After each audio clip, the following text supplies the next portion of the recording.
Hello everyone. Okay, this is the lecture number 4, module 3rd.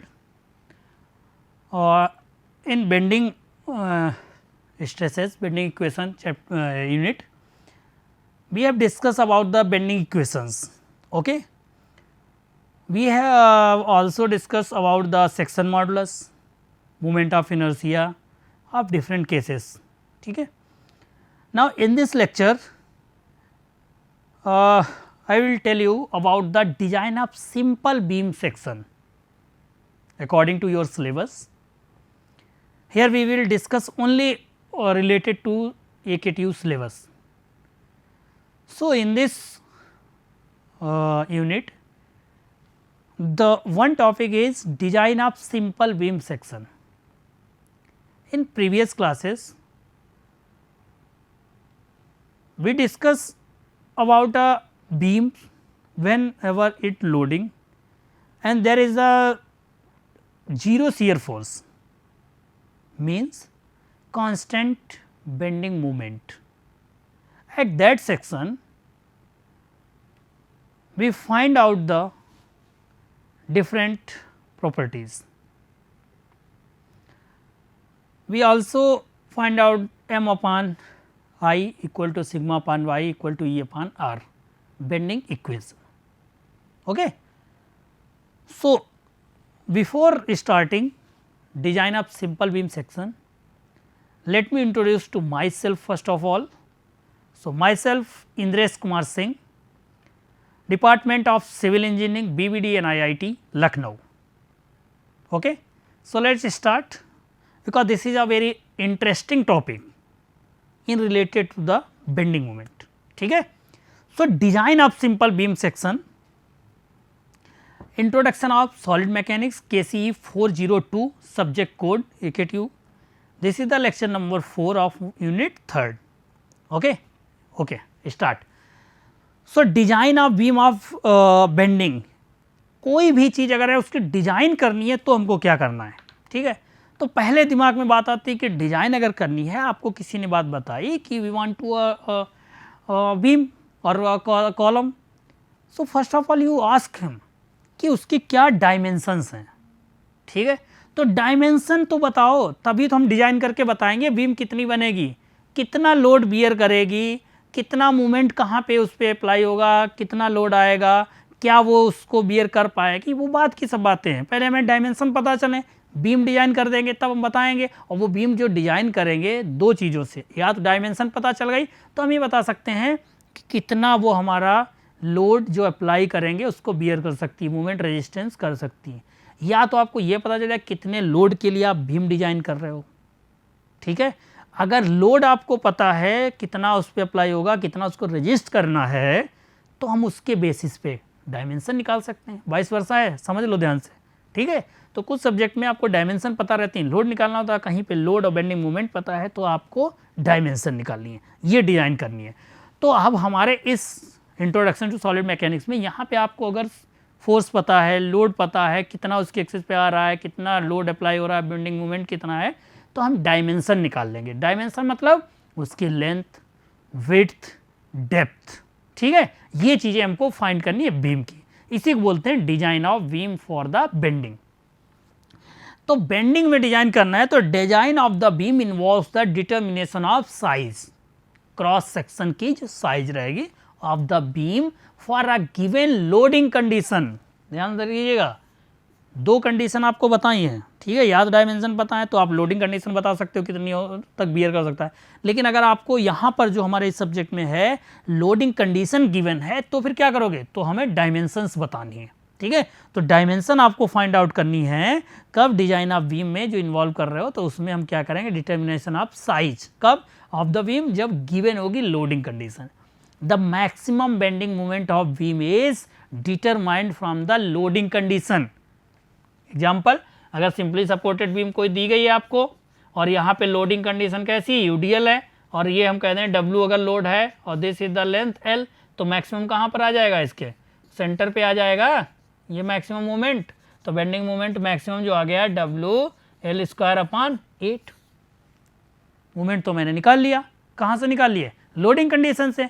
अब देखते हैं कि कैसे डायमेंशन में अगर आपको याद हो बेंडिंग इक्वेशन, देखिए ध्यान से, अगर बेंडिंग मोमेंट की बात करें m upon I sigma upon Y और ई अपान आर होता है, तो अगर मैं इसी की बात करूं तो यहाँ पे आई मिल रहा है हमको और वाई मिल रहा है, और आई और वी वाई क्या होता है, ये डायमेंशन क्रॉस सेक्शन पे ही डिपेंड करती हैं, क्योंकि आई अगर रेक्टेंगुलर है तो फिर B D cube upon 12 B और डी आ गई, वाई क्या होगी डी बाई 2 होगी, यही हमने बताया है आपको प्रीवियस लेक्चर्स में, तो वहाँ पे डायमेंशंस आ गई। तो इसका मतलब हुआ अगर मूवमेंट हमें पता चल जाए, स्ट्रेस पता चल जाए या ई अपान आर, ये सब चीज़ें कुछ भी पता चल गए तो डायमेंशन हम कैलकुलेट कर सकते हैं, लोडिंग कंडीशन से मूवमेंट निकाल सकते हो। ये हमने जैसे एक आपको बताया, सिंपली सपोर्टेड में अगर कंसंट्रेटेड लोड है तो अलग मूवमेंट आता है, आप कैलकुलेट करना जानते हो।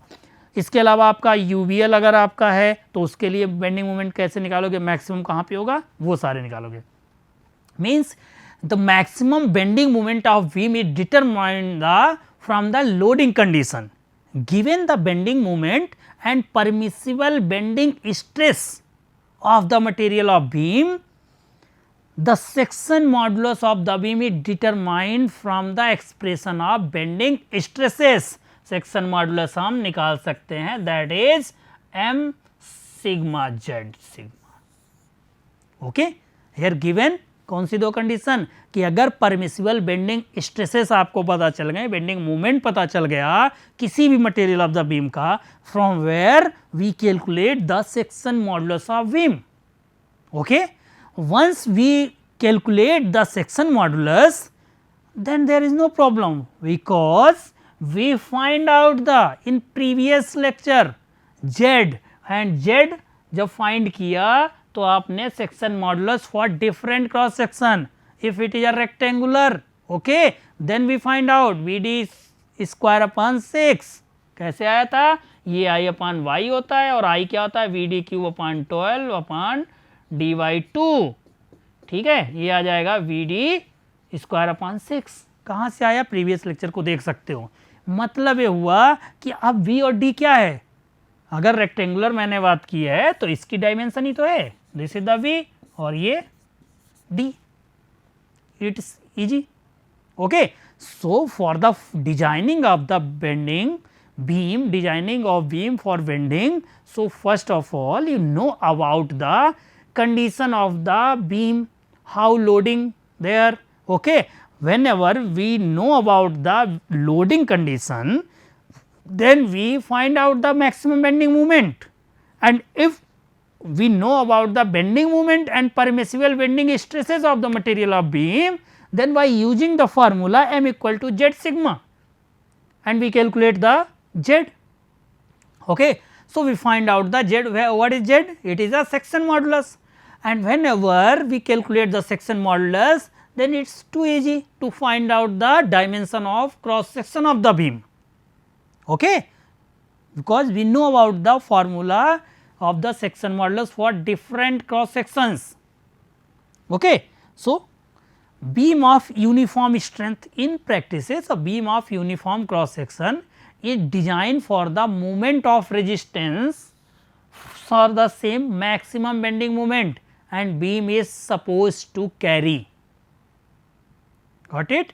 कि इन प्रैक्टिस जो बीम है यूनिफॉर्म क्रॉस सेक्शन की जो डिजाइन होगी वो moment of resistance same as a maximum bending moment that beam is suppose to carry, hence the material in all the section except the section of maximum bending moment remain under stress and underutilized. Although practical, such a beam is uneconomical. Ideally, a beam of varying cross section should be designed so that all sections attain the maximum permissible stress simultaneously. A beam in which permissible stress at all section is reached simultaneously under a given loading is called the beam of uniform strength. Okay? Means ये हुआ कि अगर एक आपको सामने ये beam है, ठीक है, अब बात समझिए, मैंने ये बीम बना दिया आपको, यहाँ पे कैंटिलीवर बीम है, अब आपका अगर मैक्सिमम बेंडिंग मोमेंट यहाँ पर आ रहा है और यहाँ कम आ रहा है, यहाँ और कम आ रहा है, यहाँ ज़्यादा आ रहा है, इस पॉइंट पे मैक्सिमम आ गया बेंडिंग मोमेंट। अब आप अगर बीम को डिजाइन करो तो जरूरी है इस तरह की पूरी डिजाइन हो, हम इसके शेप भी तो चेंज कर सकते हैं, काहे मटेरियल यहाँ पे पूरा लगाएं, हो सकता है कुछ यहाँ का मटेरियल निकाल दीजिए, जितनी यहाँ पे मूवमेंट आ रहा है उसको वो गेन कर ले, ठीक है, मतलब इकोनॉमिकल का टर्म आ गया यहाँ पर, ठीक है। तो बीम ऑफ यूनिफॉर्म स्ट्रेंथ की होनी चाहिए, ऐसा नहीं है कि यहाँ पे हमने वो कर दिया, वो सारी चीज़ें डायमेंशन पे डिपेंड करती हैं, ठीक है। तो हमको ये देखना है कि कैसे हम बीम डिजाइन करेंगे, उसकी डायमेंशन क्या आएगी for the maximum permissible stress के लिए, ठीक है। तो जो कंडीशंस हैं a beam of uniform strength can be obtained in different way, कैसे कैसे हम बीम को अलग अलग शेप में चेंज कर सकते हैं वो चीज़ जाननी है। उसके लिए 3 कंडीशन आपको याद रखनी है, by varying the width of the beam and keeping the depth constant. पहली चीज़ समझिए, डायग्राम दिख रहा होगा आपको, इसमें डेप्थ यहाँ पे जितनी है सेम है, इस पॉइंट पे भी सेम है, इस पॉइंट पर भी सेम है, लेकिन विड्थ यहाँ v है, इस vx है और यहाँ पर 0 हो गई। तो हम इस सेक्शन में क्या कर रहे हैं, विड्थ को वेरी करा रहे हैं, ठीक है, very of the width of beam and keeping the depth constant. हम देखेंगे कि इसमें क्या कंडीशन आ रही है, कैसे बीम डिजाइन हो रहे हो, डायमेंशन कैसे फाइंड करेंगे, किसी भी सेक्शन पे कहाँ पर, मान लीजिए आपने कहा कि सर ये तो अभी बता दिया, आप यहाँ 0 बता दीजिए, बीच में कहीं गड़बड़ कर दिए या कहीं चेक करनी हो तो हम बताएंगे एक ऐसा रिलेशन आपको कि उस रिलेशन से आप किसी भी पॉइंट की जितनी भी डायमेंशन कैलकुलेट करनी है वो आप जान सकते हो इनको दोनों को रिलेट करके, ठीक है, वो अभी हम बताएंगे इस डेरिवेशन में। तो पहले समझ लीजिए कौन कौन सी कंडीशन की बात हो रही है। तो पहला है by varying the width of the beam and keeping the depth constant, width हमने वेरी की है लेकिन डेप्थ कांस्टेंट है किसी बीम का। सेकेंड क्या है, by varying the depth of beam and keeping the width constant. दूसरा किसी के मन में आया कि नहीं सर विड्थ तो नहीं हम करेंगे, then we consider depth vary करो, ओके, कोई प्रॉब्लम नहीं। तो आप डेप्थ इसकी वेरी कराओगे तो आपका आ जाएगा, देखिए क्रॉस सेक्शन ये वाला, इसमें देखिए विड्थ सेम है पूरा, लेकिन क्या हो रही है, डेप्थ वेरी कर रही है इसमें। अब डेप्थ ये वेरी कर रही, देखिए ये बात ध्यान रखिएगा, ये हल्का सा देखिए पैराबोलिक बन रहा है, ठीक है, पैराबोलिक टर्म यूज कर दिया। क्यों ऐसा हो रहा है, क्यों, क्योंकि जो इक्वेशन ड्राइव करेंगे हम फॉर्म करके लाएंगे वो हमारी क्वाड्रेटिक इक्वेशन होगी। ये इक्वेशन देख लीजिए, अगर इसको मैं रूट हटा दें तो dx square equal to D square X upon L. अब कहोगे ये कहाँ से आ गई इक्वेशन, ये अभी ड्राइव कराएंगे। तो ये हमारी क्वाड्रेटिक इक्वेशन हो गई, पैराबोलिक है तो ये शेप हमारा पैराबोलिक बनता है, ठीक है। यहाँ पे आप दोनों चीज़ों में सब बात समझिए कि यहाँ पे डेप्थ वेरी करा रहे हो, विड्थ कांस्टेंट है, और फर्स्ट वाले में क्या थी इस वाले डायग्राम में, डेप्थ आपकी सेम है कांस्टेंट है लेकिन विड्थ वेरी करा रहे हो। तो 2 केस हो गए, by varying the width of the beam and keeping depth constant. Second one is the varying of depth of beam and keeping the width constant, ठीक है। थर्ड केस ये होता है कि by varying both width and depth, तो 2 पता चल जाए उन्हीं की बेसिस पे हम दोनों को वेरी करा सकते हैं, ठीक है। तो 2 जो हैं ये आपके बहुत इंपॉर्टेंट हैं, फर्स्ट एंड सेकेंड, ठीक है। तो उसमें सबसे पहले देखते हैं फर्स्ट वाला, by varying the width of the beam and keeping the depth of constant, ठीक है। एक बीम ले लिए, कैंटिलीवर बीम आपको दिख रही है, फ्री एंड पे लोड हो रहा है, तो vending moment at any section at a distance of x from the free and, ये वेंडिंग है। अगर इसको सिंपल सा मैं ऐसे बना दूं तो आपके कुछ ज़्यादा समझ में आएगा। यहाँ पे अगर हमारा ये लोड कोई लग रहा है आपका W और यहाँ पे आपने क्रॉस सेक्शन कट किया जो कि x डिस्टेंस पे है, तो मोमेंट कितना आएगा यहाँ पे W इंटू एक्स, सिंपल सा। तो अब आइए यहाँ पे देखिए 3D में, ये आपका बीम है और कहीं पे कोई सेक्शन हमने यहाँ पे कट किया, ये वाला देखो ध्यान से, और इस पॉइंट पे अगर मूवमेंट निकालोगे तो क्या आ जाएगा, Wx आ जाएगा, ठीक है, जब लोडिंग हमारी इतनी हो रही थी। और हमें पता है मूवमेंट का फार्मूला हमने पढ़ा है, एक्सप्रेशन फॉर फ्रैक्चर या बेंडिंग बहुत सेम चीज़ है। तो m equal to sigma Z, तो m अभी मैंने कितना कैलकुलेट किया बीम के लिए, W इंटू एक्स, ठीक है, यहाँ पे हमने रख दिया W इंटू एक्स और z सिग्मा लिखा है, where sigma is the maximum stress at every section of the beam. If Vx is the width of any section at xx, this यहाँ पे देखो ये वाली Vx है, तो यहाँ से आप सोचिए कि z क्या आ जाएगा, ये हम इस पॉइंट पे क्या करेंगे v इंटू एक्स, वो सॉरी v इंटू एक्स नहीं है, Vx यहाँ पे केवल ड्राइव कर रहे हैं, लिखा गया सफिक्स में, और d क्या है, डेप्थ तो हमारी इसकी कांस्टेंट है, तो b d cube upon 6 B D square upon 6, क्यों, देखो section modulus z equal to for the cross section जो आपका रहेगा रेक्टेंगुलर वाला, तो क्या आ जाएगा आपका यहाँ पे B X D square upon 6। ठीक है, मूवमेंट आपको पता चल गया लोडिंग के बेसिस पे। देखो लोडिंग की बात कर रहे हैं, इसीलिए जो मूवमेंट की इक्वेशन होती है m equal to sigma Z, तो मूवमेंट हम निकाल लेंगे और जेड की वैल्यू डायमेंशन के टर्म में रख देंगे। और मूवमेंट तो हमें पता होगा जो लोडिंग कंडीशन होगी, तो बीम डिजाइन कर रहे हैं अकॉर्डिंग टू लोडिंग कंडीशन। ठीक है, तो अब हमारा यहाँ पर देखिए जो हमने इक्वेशन लिखी है, तो जेड हमारा ये चीज़ आ गई। अब या इस वैल्यू को अगर मैं क्या करूँ, देखो यहाँ पे है ये, तो सिग्मा इक्वल टू क्या आ जाएगा, डब्ल्यू एक्स अपान जेड, और जेड की वैल्यू इतनी आ गई, तो सिग्मा इक्वल टू क्या आ गया हमारा, W X upon B X D square by 6। देखिए आगे ये बना। ठीक है, तो ये है 6 ऊपर चला गया, तो 6 W X upon B X D cube. बताइए यहाँ तक कोई समस्या बिल्कुल नहीं होनी चाहिए, फिर से देखकर समझ लीजिए इसको। Okay, similarly maximum stress at the support क्या होगी, तो मैक्सिमम स्ट्रेस सपोर्ट पे जो आ गई हमारी, अब देखिए सपोर्ट पे, तो सपोर्ट कहाँ है आपका, देखो इस पॉइंट पे, तो आपने निकाल ली 6 W L upon B D square. ठीक है, लेकिन अगर ये x की वैल्यू हम पूरा l कर दें, मतलब इस सपोर्ट पे मैक्सिमम स्ट्रेस कितनी होगी, तो हम क्या करेंगे, जो हम लोगों ने ये डेरिवेशन किया, यहाँ x की वैल्यू को हम क्या कर दें, l लिख दें, लेंथ। ठीक है, तो आपकी क्या हो गई, जो सपोर्ट होगा कोई भी बीम का, उस सपोर्ट पे इस बीम में जो बनाए थे अभी, उसमें सिग्मा जो वैल्यू होगी वो W6 WL अपान बी डी स्क्वायर। ये स्ट्रेस का समझ लीजिए ध्यान से फार्मूला। ठीक है, अब बात आ रही है कि अगर क्रॉस सेक्शन पे इतना है और यहाँ पे W6 WL अपान बी डी स्क्वायर है, दोनों हमारे स्ट्रेसेस हैं, तो दोनों स्ट्रेसेस को, क्योंकि क्या होगा, चेंज नहीं हो रही होंगी, जहाँ पर भी होगी वो डायमेंशन दोनों देखेंगे हमें उसके बेसिस पे, तो इक्वेट कर दो। ये देखो यहाँ से अगर इक्वेट करेंगे तो हमारा डी कैंसिल, डब्ल्यू कैंसिल, 6 से 6 x और l बचा, तो यहाँ पर देखिए क्या बचेगा, B X equal to B X upon L. ठीक है, तो यहाँ पर देखिए लीनियर इक्वेशन बन रही, कैसी, लीनियर इक्वेशन। इसीलिए यहाँ पर जो आपका ये जब हम विड्थ वेरी कराते हैं, तो देखिए शेप बिल्कुल हमारा क्या है, लीनियर है। ठीक है, तो ये लीनियर इक्वेशन बनी है, तो आपको रिलेशन याद रखना है, क्या है, B X equal to B X upon L, मतलब डायमेंशन किसी भी क्रॉस सेक्शन पे वी एक्स का मतलब कहीं पर भी, वो विड्थ और एल पे डिपेंड करेगा, और वो विड्थ हम निकाल लेंगे अभी। तो अगर फ्री एंड पे जाओगे x की वैल्यू 0, इसका मतलब विड्थ कितनी हो जाएगी, 0 हो जाएगी, और अगर फिक्स एंड पे जाओगे तो x की वैल्यू कितनी रखना है, l, तो हमारा क्या हो जाएगा, वो विड्थ b हो जाएगी। तो हमारे इस डायग्राम में देख सकते हो, यहाँ पर विड्थ b हो गई वी एक्स की वैल्यू, और यहाँ पर 0 हो गई। ठीक है, तो ये याद रखिएगा, वी एक्स का वैल्यू क्या आ जाएगी हमारे, x upon L into B. ठीक है, ये रिलेशन जरूर ध्यान रखिएगा, कैसे वेरी करता है, तो ये हो जाएगा x upon L into B. ठीक है, तो ये आपका हो गया किसके लिए, जब हमारी बीम थी, जब हम उसमें विड्थ वेरी करा रहे थे।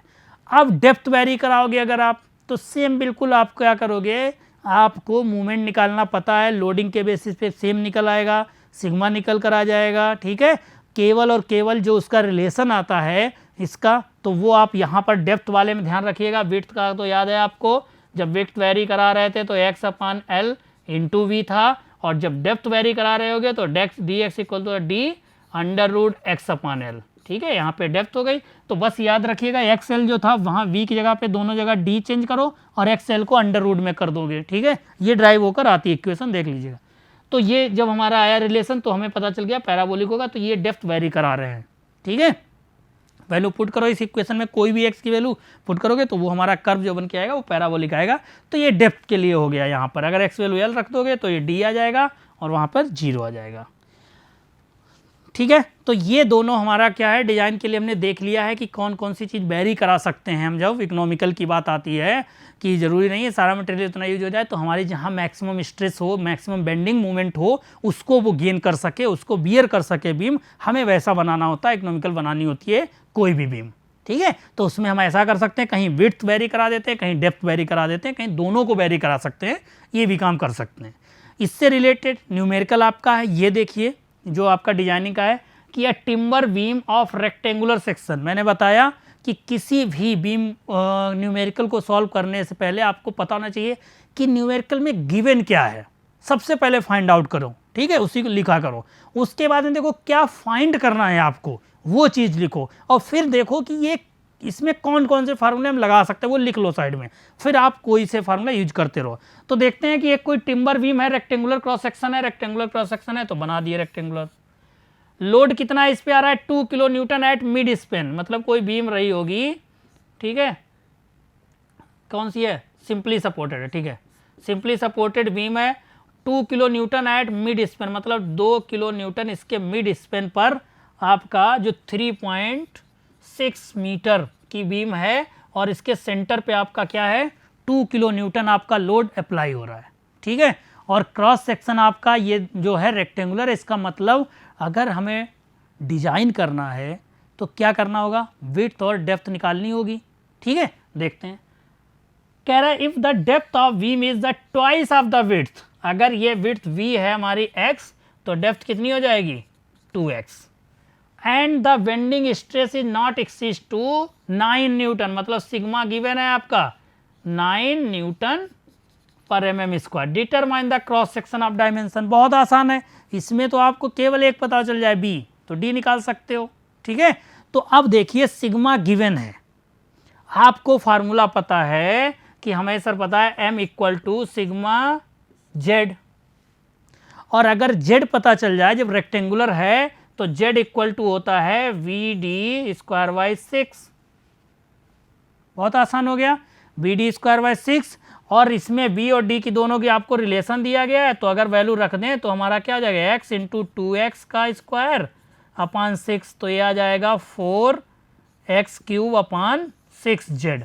अब किसी भी तरीके से यहाँ से अगर मैं z की वैल्यू निकाल लूँ तो ये आ जाएगा 6z अपान 4 की पावर कहाँ गया x इक्वल टू, ठीक है, पावर 1/3।